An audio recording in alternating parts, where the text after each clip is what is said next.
Je suis ravie de vous retrouver pour cette nouvelle vidéo. Aujourd'hui, nous allons parler de la carence en magnésium et du surpoids. Alors, le magnésium est un élément essentiel au bon fonctionnement de notre organisme. Il participe à plein de fonctions. Alors, on le connaît surtout pour ses vertus relaxantes physiquement et émotionnellement. On le donne souvent en cas de fatigue et on ne le pense moins à le conseiller en cas de surpoids.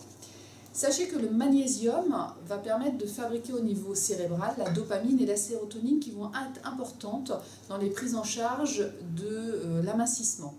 Pourquoi? Parce que la dopamine est un neurotransmetteur qui va vous permettre d'avoir de la motivation, de l'enthousiasme, de la volonté à mettre en place des nouvelles habitudes de vie.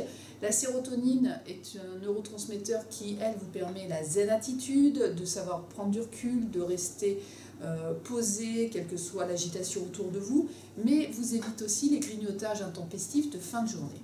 Sans magnésium, votre cerveau ne peut pas fabriquer correctement de la dopamine et de la sérotonine.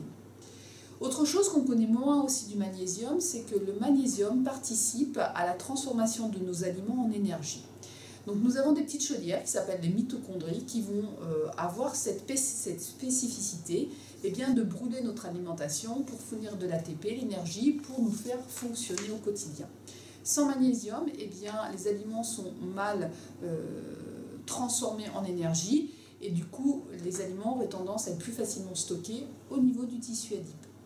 Donc il va être important de vous assurer que vous mettez des sources de magnésium au quotidien dans votre alimentation. Donc ça va être les légumes verts, les céréales, les légumineuses, mais aussi le cacao et les oléagineux. Vous avez aussi certaines autres boissons qui vous permettent aussi de bons apports en magnésium. Donc n'hésitez pas à bien mettre du magnésium dans votre assiette.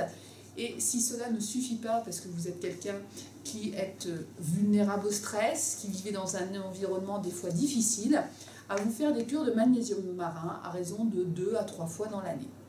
Donc voilà, sur ces bons conseils, je vous dis à bientôt pour une autre vidéo.